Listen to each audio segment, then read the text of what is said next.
এই যে শাবান মাস চলতেছে, এই শাবান মাসের মধ্য রজনী, যেটাকে হাদিসের ভাষায় বা আরবিতে বলে লাইলাতুল নিসফি মিন শাবান, শাবানের মধ্য রজনী, আর আমাদের বাংলাদেশে এটাকে বলে শবে বরাতের রাত। তো কথা একই। তো এটা নিয়ে আমাদের দেশে কি বলবো যে বাড়াবাড়িও আছে, আবার ছাড়াছাড়িও আছে।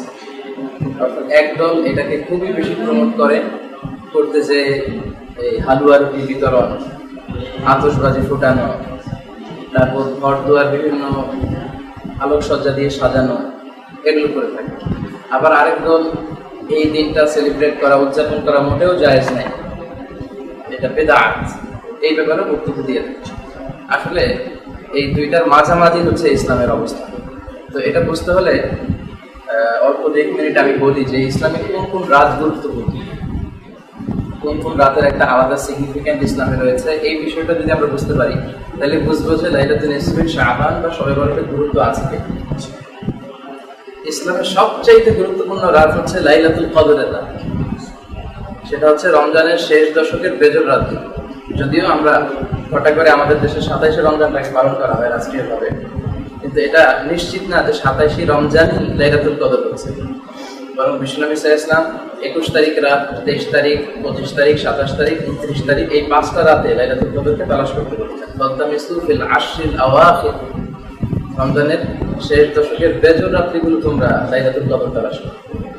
এটা হতে পারে যে 21 তারিখে হয়ে যাচ্ছে কিন্তু আমরা উদযাপন করতেছি 27 তারিখে। আবার এমনও হতে পারে যে 25 তারিখে হয়ে যাচ্ছে, আমরা উদযাপন করতেছি 27 তারিখে। এই জন্য বুদ্ধিমান বিশ্বাসীদের কাজ হচ্ছে, মুমিনের কাজ হচ্ছে যে শেষ 10 দিনের যে 5টা বেজর রাত, প্রত্যেকটা বেজর রাতে সমান তালে ইবাদত করা। তাহলে লাইলাতুল কদর ছুটে যাওয়ার কোনো সম্ভাবনা আছে? তাহলে এই 5 রাত ইসলামের সবচেয়ে বেশি গুরুত্বপূর্ণ কদরের রাত, শেষ দশকের 5টা বেজর। আচ্ছা, এরপরে হচ্ছে জিলহজ মাসের প্রথম 10 রাত গুরুত্বপূর্ণ, এবং এই 10 রাতে কসম আল্লাহ খেয়েছেন, ওয়াল ফাজর ওয়া লায়ালিন আশর, ফজরের কসম আর জিলহজ মাসের প্রথম 10 রাত্রির কসম।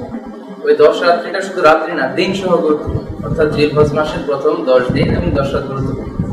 যেহেতু 10 রাত গুরুত্বপূর্ণ, এই জন্য এখানে কথাটা নিয়ে আসলাম। ওইটা গুরুত্বপূর্ণ হওয়ার কারণ হচ্ছে ওই 10 দিনে অনেক উম্মাহাতুল ইবাদাত, মৌলিক ইবাদতের একটা সমন্বয় ঘটে।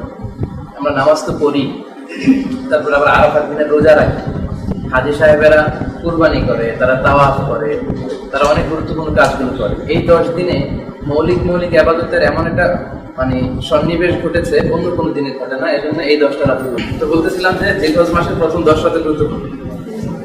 তাহলে একটা পেলাম কদরের রাত গুরুত্বপূর্ণ, আর একটা পেলাম জিলহজ মাসের প্রথম 10 রাত। এরপরে জুমার রাত্রিটা গুরুত্বপূর্ণ, বৃহস্পতিবার দিবাগত রাত। সাধারণত জুমার রাত্রির ব্যাপারে আমাদের কোনো খেয়াল থাকে, কিন্তু বৃহস্পতিবার দিবাগত রাত এটা অনেক গুরুত্বপূর্ণ। এই রাত্রিতে বিষ্ণু ইসলাম ইবাদত করতেন, সাহাবারা ইবাদত করতেন। 3টা গেল। 4 নম্বরে ঈদের 2 রাত গুরুত্বপূর্ণ। ঈদের রাত হচ্ছে সারাদিন ঈদ কাটানোর পরে যে রাতটা, ওইটা ঈদের রাত, ওইটা ঈদের পরের দিনের রাত। আরবিতে রাত আসে আগে, অর্থাৎ চাঁদ রাত। আমাদের দেশে চাঁদ রাত বলে না? এই চাঁদ রাতটা ইবাদতের জন্য খুবই মুখ্যম একটা সময়। বিশ্বনবী, সাহাবা এবং তাবিঈদের অভ্যেস ছিল এই 2 রাতে তারা আল্লাহর কাছে ক্ষমা চাইতেন। রমজান শেষে 30 দিনের রোজা আল্লাহর কাছে কবুল হলো কিনা কারোর কাছে কোনো গ্যারান্টি নেই, আল্লাহর কাছে কাঁদতেন। এই 10 জিলহজের প্রথম 10 দিনের ইবাদত কবুল হলো কিনা, হজ কবুল হলো কিনা, এটা হলো ঈদুল আজহার রাতে তারা কাঁদতেন। তাহলে 4টা পেলাম, কদরের রাত, জিলহজ মাসের রাতগুলো, জুমার রাত, তারপর 2 ঈদের রাত। এরপরে হচ্ছে এই লাইলাতুল নিসফি মিন শাবান, শাবান মাসের মধ্য রজনীর এই রাতটা, যেটা বাংলাদেশে বলে শবে বরাত। সমস্যা হচ্ছে আমাদের দেশে সবচেয়ে বেশি উৎসব মুখর পরিবেশে পালন করা হয় কোন রাত বলেন তো?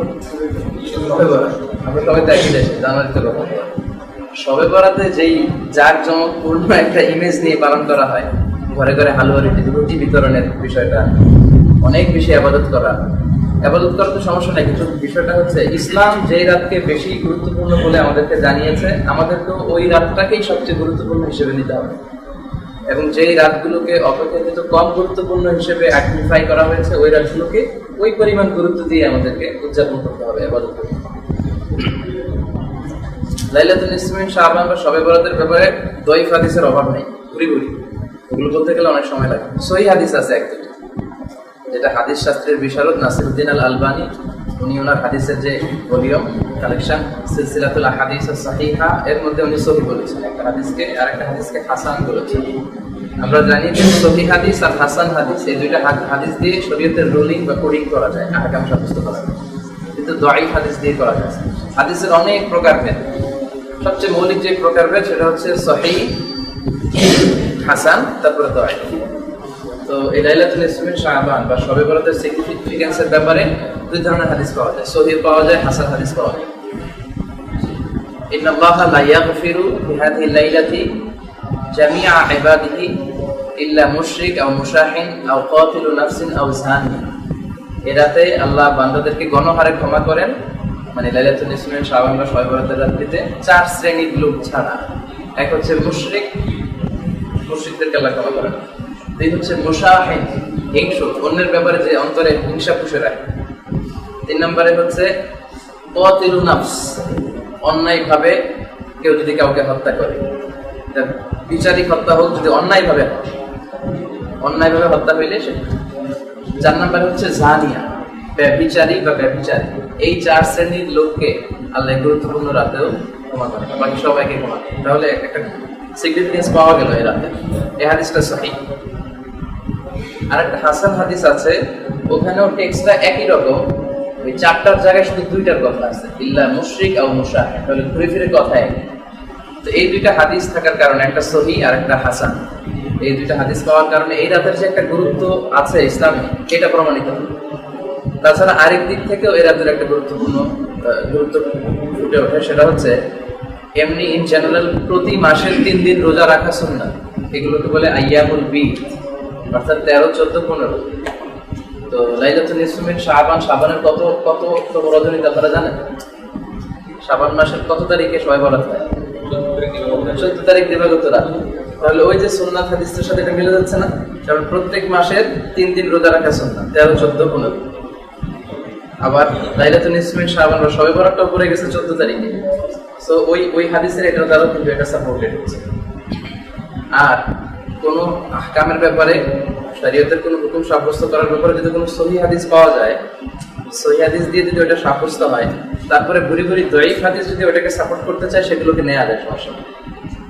যেমন একটা দাঈফ হাদিস আছে খুবই প্রসিদ্ধ, ওই রাতে মা আয়েশার ঘরে বিশ্বনবী থাকতেন। রাসূল সাল্লাল্লাহু আলাইহি ওয়াসাল্লামের এট এ টাইমে 9 জন স্ত্রী বেঁচে ছিল, তিনি ভাগ করে পালাক্রমে এক দিন এক স্ত্রীর সাথে সময় কাটাতেন।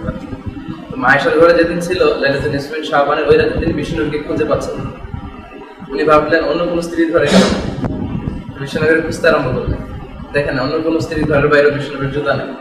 পরে বাকি আল গারকাত, মানে জান্নাতুল বাকি বা মাকবারাতুল বাকি আমরা বলি, ওখানে যেয়ে দেখলেন বিশ্বনবী হাত তুলে ইবাদত করতেছেন, আল্লাহর কাছে চাইতেছেন, দোয়া করতেছেন। অনেক লম্বা কথা। তখন বিশ্বনবী আয়েশাকে বললেন, তুমি কি জানো এই রাতটা কেমন রাত? মা আয়েশা বললেন, আল্লাহু ওয়া রাসূলুহু আ'লাম, আল্লাহ রাসূল ভালো জানে। ওনারা দিনের সাথে এভাবেই বলতেন। তখন বিশ্বনবী বললেন যে এই রাতটা এমন রাত, এই রাতে আল্লাহ এত সংখ্যক মানুষকে ক্ষমা করে। ওই সময়ে বনু কালব একটা গোত্র ছিল, যে গোত্রের ছাগল বা মেষের সংখ্যা ছিল অনেক বেশি। বিশ্বনবী বললেন, বনু কালবের লোকদের কাছে যত পরিমাণ মেষ বা ছাগল আছে, ওই ছাগলের গায়ে যত পরিমাণ পশম আছে, তার চেয়েও বেশি পরিমাণ সংখ্যক লোককে আল্লাহ এই রাতে মাফ করে। এই রাতের কোনো গুরুত্ব নেই, এই কথাটাও যেমনি ঠিক না। আবার এই রাতটা সবচেয়ে বেশি গুরুত্বের রাত। আবার বলা হয় যে এই রাতে ভাগ্য পরিবর্তন হয়, সারা বছর কি খাবেন কি করবেন এই রাতে লিখে রাখা হয়, যেন বেশি বেশি আলু রুটি খান, সারা বছর ভালো ভালো জিনিস খাইতে পারবেন। এই বিষয়গুলোর সাথে ইসলামের কোনো সম্পর্ক নেই। সহিহ হাদিসের আলোকে যে 2টা হাদিস বললাম, শুধু এতটুকুই আছে, এতে করে ফুটে ওঠে যে এই রাতে আল্লাহ ক্ষমা করেন। যারা বিরোধিতা করে তারা বলে প্রতিদিনই মাঝ শেষ রাতে আল্লাহ প্রথম আকাশে মনোনিবেশ করেন, বান্দাদেরকে ক্ষমা করেন। তারা বলে এটাও ওই দিনের মতো একটা রাত, সো আলাদাভাবে জেগে থাকার দরকার নাই। তো আসল বাস্তবতা হচ্ছে প্রতিদিনের কথা থাকলেও এই রাতের কথাটা স্পেশাল ভাবে আরো একটা টেক্সটে পাওয়া যায়। প্রতিদিনের অবস্থা একরকম, আর এই রাতের বিষয়ে যদি আলাদা কিছু টেক্সট পাওয়া যায়, এজন্য ডিনাই করার সুযোগ নেই যে না। এজন্য সবচেয়ে ইনসাফ হচ্ছে মধ্যম পন্থা অবলম্বন করা, মানে মাঝামাঝি থাকা। যতটুকু গুরুত্ব দেওয়া হয়েছে তাতে করে ওই যে রাতগুলো বললাম, ওই রাতগুলোর পরে অবস্থানে ধরা যায়। বা লাইলাতুল কদরের চেয়ে কখনোই এই রাতকে গুরুত্বপূর্ণ মনে করা ঠিক হবে না। ইতিকাদ বা বিশ্বাস এরকম রেখে যদি এই রাতে কেউ আল্লাহর কাছে ক্ষমা চায়, মাফ চায়, এতে কোনো দোষ নেই, বরং এটা প্রশংসনীয়, মাশকুর। এটা প্রশংসনীয়। আমাদের এটা কাছে আরবিতে মাহমুদ মানে প্রশংসনীয়, আর মাযমুম মানে নিন্দনীয়। এটা মাহমুদ। আলহামদুলিল্লাহ, মোটামুটি ক্লিয়ার হয়ে গেছে না বিষয়টা?